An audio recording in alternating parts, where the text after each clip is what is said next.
It's really just still about that one-to-one with people.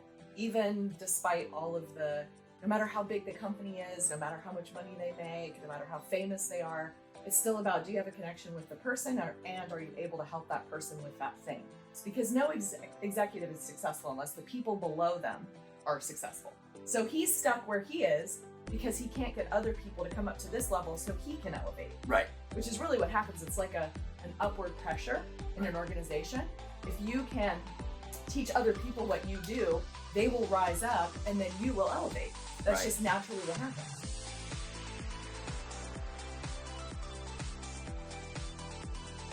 All right, so welcome to the Trust Business Podcast. I'm with a very special guest today, Jill Chiappe. Hey, Robin. Jill is a consultant. She has consulted Fortune 500 companies. She's incredible. So super excited to have her on today. Thanks, Robin. Thanks for having me. Awesome. Okay, good. So there's a lot we can unpack here. Does this get started with tell me about you and kind of how you got into that space of consulting and more what kind of consulting you do? Just kind of give me a brief background. Sure.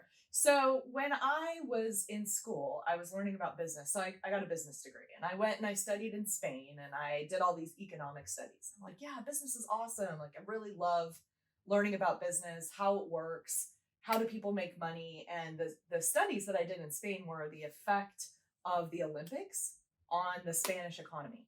Oh, wow. So that was what I did in college.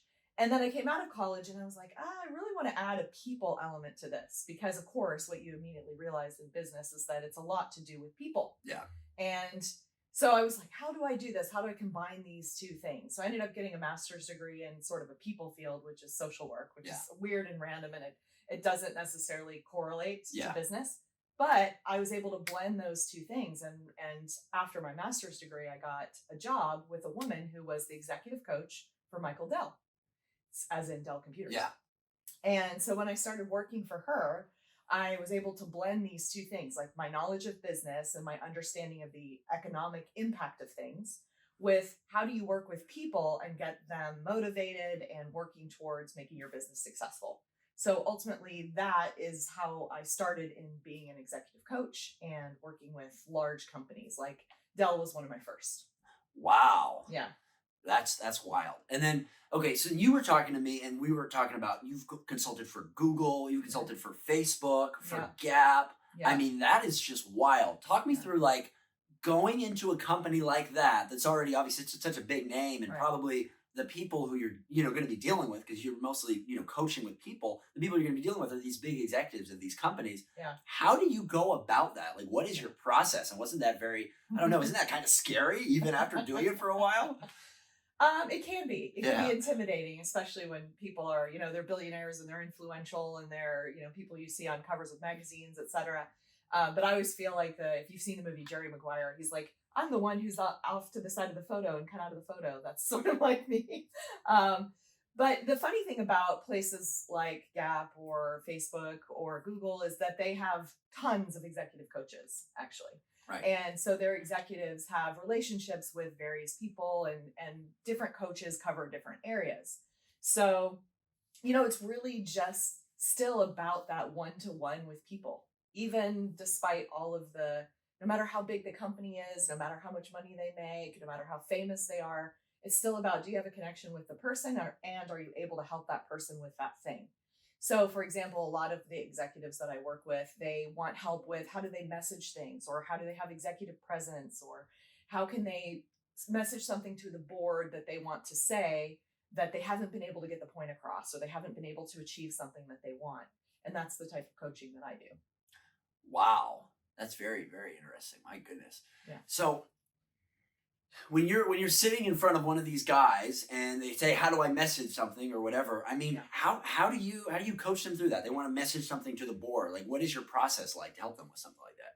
Yeah, so some of it's really simple. If you think about it, in your world, you always know your world really well. But other people don't know your world. Right. And they don't know the words of your world. They don't understand the concepts that you have in your own head. So you have the most visibility and you have the most understanding of your own area. Whereas somebody from the outside, let's say it's a board member, they're usually not a part of your company. Right. They don't have the same reality that you have. Right. So you have to get the message to be something that they understand from their perspective. So I would always find out, okay, well, what is this person's background? What do they know about this? What's their perspective on whether it's a good thing or a bad thing, whatever message you want to get across. And then think about sometimes, and honestly, quite often, maybe 99% of the time, it's an educational process for that board member. Right. So how do you educate somebody on something that you have incredible visibility to and Right. knowledge of and terminology for that they don't? And if you look at it from this perspective too, somebody in a Fortune 500 company or on a board of one, is very high level intellectually, right? So Right. they don't want to feel like they're being educated. Or they think they are. Right. That could be too, Yeah. right? So they don't want to feel like they're being educated, but in fact, they're being educated. Right. So you have to figure out how to message something where you say, let me tell you about this area, but not in a way that's condescending. Right. Like I'm better than you or something. Right. What I'm kind of hearing is really empathy to a large degree, which is so key in sales and dealing with employees and dealing with people. It's everything. Because I can go, okay, I know everything about roofing, right? I know a lot about roofing. I know a lot about the way you do this kind of thing in a roofing business, whatever that thing may be. Yeah. But then when I'm with an employer, with a client, sometimes they might not understand that. And I actually get a little bit frustrating sometimes, especially after I've done it for, I've done this for years and years, 11 years, right? And sometimes things can seem so obvious to you, but like you just said, they don't know your world, that employee, and you have to communicate to them, figure out what's their standpoint, where are they coming from, what are they feeling about this or that customer, and then how can I get that understanding that I have over to them, again, without feeling condescending, and also doing it in a really rapid time frame. But I think that's key, is just having empathy and really getting in the other person's shoes, just in anything that's going on. It's like the number one key to human relations, I'd say. Yeah. So that's really awesome. And maybe even more important in this particular generation. This is what I'm noticing is the evolution of executives and business in these years is into being more empathetic and understanding the people who work for you. And business isn't still plenty cutthroat, don't get me wrong. Yeah. But there's definitely an emphasis on being like a real human being in business. No, it's definitely not as much like, I see bosses less and less able to succeed with like a methodology of like, boom, heavy handed, this, you messed up here, you're late, oh my goodness. Like, I don't see that style working anymore. Like, I think that's a good thing, because I don't think that that's a great style. And I think that at the end of the day, it's just not the most productive style. Because if you have people in those situations, people are operating fear-based. They're afraid the boss can get mad. They're afraid maybe they're going to get a paycheck. They're afraid they're going to lose their job. People don't operate well in fear. They just don't. Now, we all get afraid at times. Like, it's an emotion that happens, fine. Yeah. But if we can not operate off of that emotion, we can operate off of better things like maybe inspiration. I'm inspired to do something for a reason, or I'm passionate about doing something for a reason, right? Get into these kind of emotional bands. Action. I'm really action oriented about doing something here, rather than into like a fear or afraid or maybe hate, like you hate your boss or you hate your job, you hate your company. Like, I've seen some companies where literally the employees, you can tell they literally don't like the company they work for. It's like, man, it's so hard to have as productive and have an output that way as you do if they really love what they're doing. Right. So just having that empathy, I feel like, can get people into those emotional places where they actually are a lot more productive. So I think it's a really positive thing. Okay. Agreed. Talk to me about like what else. So like, you come into a company, what do you look for? What do you start off with if you're going to coach an executive? Like, do you look at like their KPIs, statistics? Are you looking at like, are you just taking maybe from whoever is hiring you, whatever other executive, hey, these are the problems I want to solve? Like, what kind of data do you intake? And then how do you kind of use that? Give me a few like ways you use that data to then maybe take action or something. Yeah. So great question. And it's funny because I've started to codify this recently. Yeah. So I'm systematizing what I do. I'll take that. So I actually wrote a course, and the reason why I wrote this course, and it's only one of 4. Okay.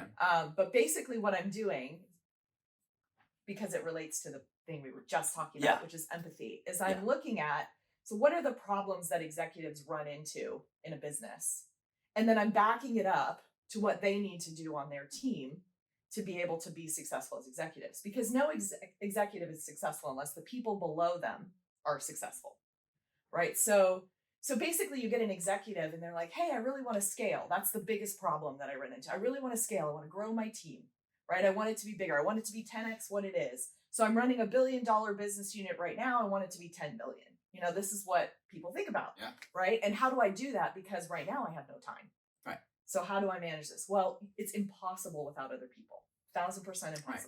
So the reason I wrote my courses is I'm looking at this progression of having amazing team members through having amazing leaders on your team and then helping you to scale and ultimately move out of doing some of the things that you do, because you have to delegate, right? You know this because you're an owner of a business. You can't personally do everything in the business or you would die. You would have no sleep. You would be dead. Yeah. You would be dead. It would be dead, I would literally right? be dead. I'd be putting on 7 roofs and oh my God, yeah, you'd be dead. So ultimately an executive is a people person. So here's the progression that I've put together in terms of courses. And I've written the first one, it's about ready to be released, and then the others are coming. So the first one is the confident manager. So you have to have confident managers beneath you who know how to run a team. And to your point, who know their KPIs, who have a dashboard of their KPIs, and who know how to operate on that dashboard. So now you've got people who are being successful underneath you. Right. Then the next thing is the empathetic leader. Right. So that's the next phase the up, course. right? So people who are able to lead a group of people, not a group of robots. There are no robots that we're running these days. I mean, there's AI, but but we're mostly running people, right? So do you have empathetic leaders who can create a culture that people want to be a part of, because that helps you scale? Yeah. And then the last level is the evolved executive.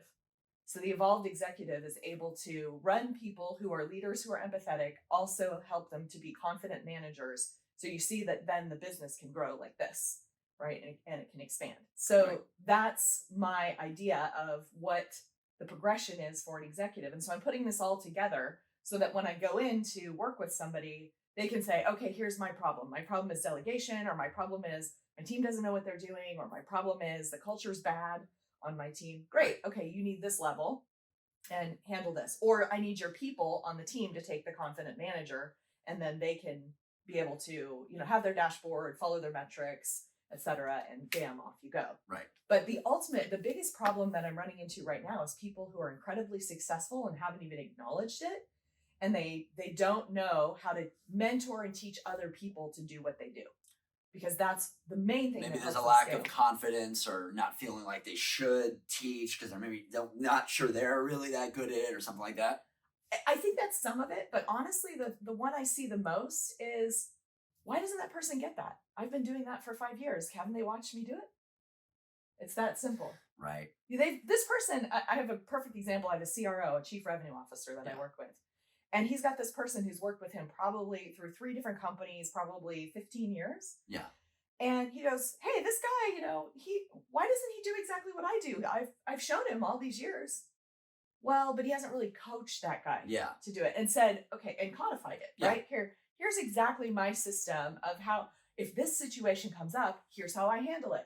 Right. If this situation comes up, here's how I message to the board. If this situation comes up, here's how I handle the CEO. Right. All of these things that this guy would need to know in order to elevate into a chief revenue officer role. He hasn't taught it to him. Right. So he's stuck where he is because he can't get other people to come up to this level so he can elevate. Right. Which is really what happens. It's like an upward pressure in an organization.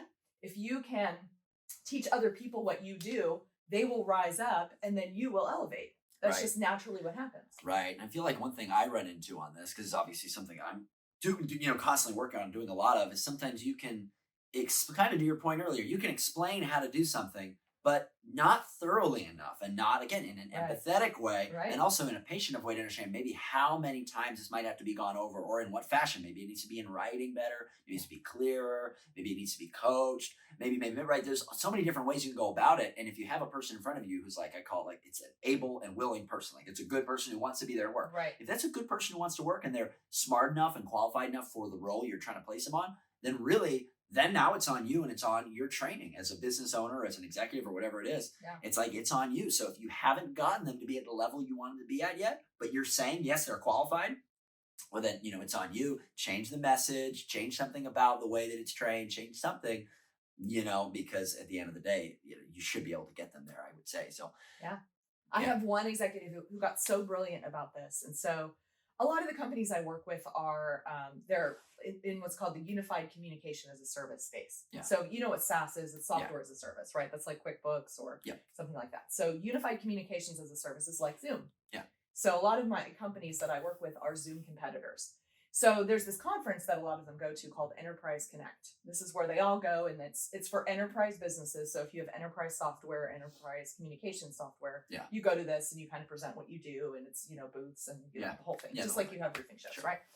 So a lot of these companies that I work with were at this recently. And so one of the executives that I work with did this brilliant thing. He said, I'm going to start, whenever I do something like that, I'm going to start writing up exactly what I did at that conference so that I can show somebody else how I was successful in this. Here's how I think about messaging. Here's how I think about our booth. Here's how I think about what we're talking about. Here's how I think about my presentation on stage, because he happened to give a presentation on stage.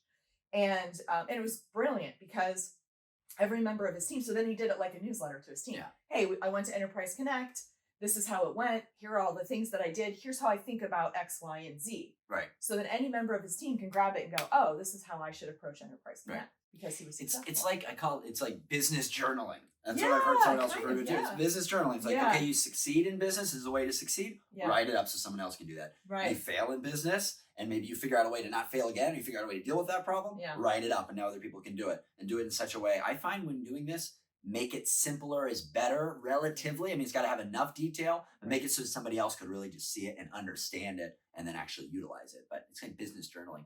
Yeah. Something I was going to say, though, that I was thinking about when you're talking about also empathy and going back to that Yeah. with employees. One of the reasons I think, it's just my thought process on why that's becoming the case so much, is because as the world has gone forward and technology has gone forward, and more and more jobs are either able to be done easier by people, or they're being replaced like by automation, or like whatever the case may be. Also, another thing on this is that there's so much opportunity now. I mean, the opportunity is more so today than it's ever been, just in terms of like a person's ability to go make a living. I don't know, selling something on Facebook, or selling something online, or creating their own, business over here, over there. There's so many opportunities out there.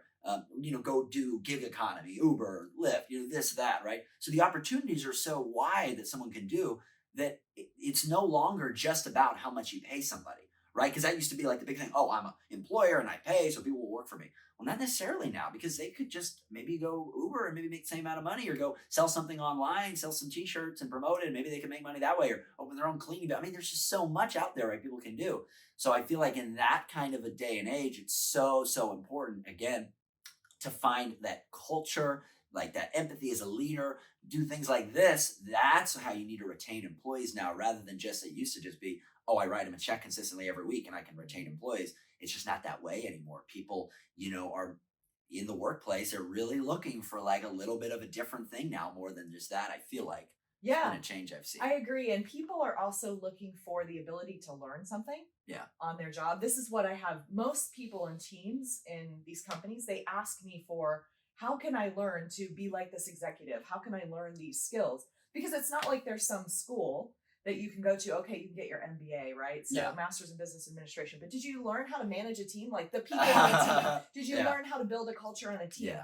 Most MBAs do not have classes about that. Some do. They're few and far between, though. And then it's costing you hundreds of thousands of dollars to go get that degree. And it didn't really exactly teach you this thing. So people are asking for that. Hey, how can I learn how to do this thing? And they want that. They want career progression. They want to see a path forward. They want to know they can advance. They want to know they can scale, and they want to know how to do it. And how did this person do it? And what I find a lot of the upper level leaders are not doing is they're not passing along their wisdom. They're not saying, oh, hey, when I was brand new as a manager like you, this is what I did to build up my team, to have a good culture on my team, to teach people to do what they need to do, to have a good dashboard. People don't do that. Yeah. So I'm trying to fill that gap and help executives to help the people underneath them to grow so that they can naturally elevate. That's kind of the way, because everybody wants to be more successful. Even if they're the most successful person, they still want to be more successful. Yeah. I mean, isn't it amazing? Even Elon Musk is probably like, I still want to be more successful. Hungry people, they're hungry. It's just like sometimes a thing. Right. It's never good enough. Yeah. One thing about that, like, okay, you could take an MBA and learn about like culture to business, right? Or I can go online, I can read about how to put culture out in a business. Like, you can read about it. It's very easy. But I think it's so, so important. What maybe people don't, it's harder to just learn that way, is what it actually takes. What it actually takes is, if you say the culture is this way, now you, as the leader, as the person who's saying that, or as the executive, or as the manager, whatever area of the organization you're in, it is now on you in every action you take every day and the way you operate every day to try to live by that culture. And that can be very hard, because a lot of the times the culture that we're saying is really, really a high standard. So it's like, how do you operate off of that every day and really do it? And then how do you have humility when you fail, right? And like, how do you do that? And that can be really challenging. A lot of times people, I feel like I've seen, I'm trying to put a culture out there, but they don't live it in their personal lives or in the way that they are every day. And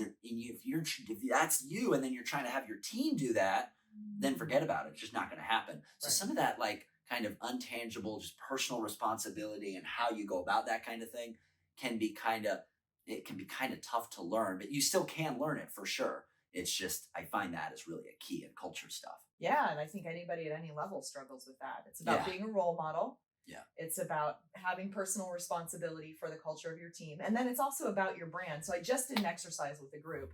I was teaching a bunch of leaders, like VP level and above at a company. Yeah.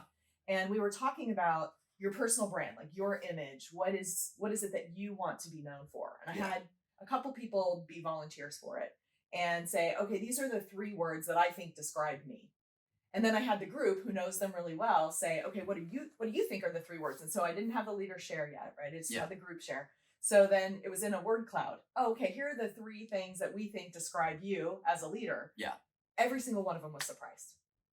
So the consistency between what they think of their image and what other people think of their image just was not there. It was not there. Yeah. It wasn't there. Now, it wasn't bad. Yeah. That was the interesting thing, is that some of them realized, oh, I'm actually known for this thing. Like being driven was one of them. I'm known for being driven, but I never would have put that on my own list.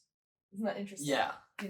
So it's all about, too, being self-aware about, oh, this is how I show up in the world. How I'm perceived from others, rather than just thinking, oh, I'm so smart or I'm so hardworking. Well, how am I perceived by that person? Right. And it's going to be different from each person across the board. So yeah. And I think there's one thing we can't leave out of this discussion, which is that when you become successful, sometimes people go after you too.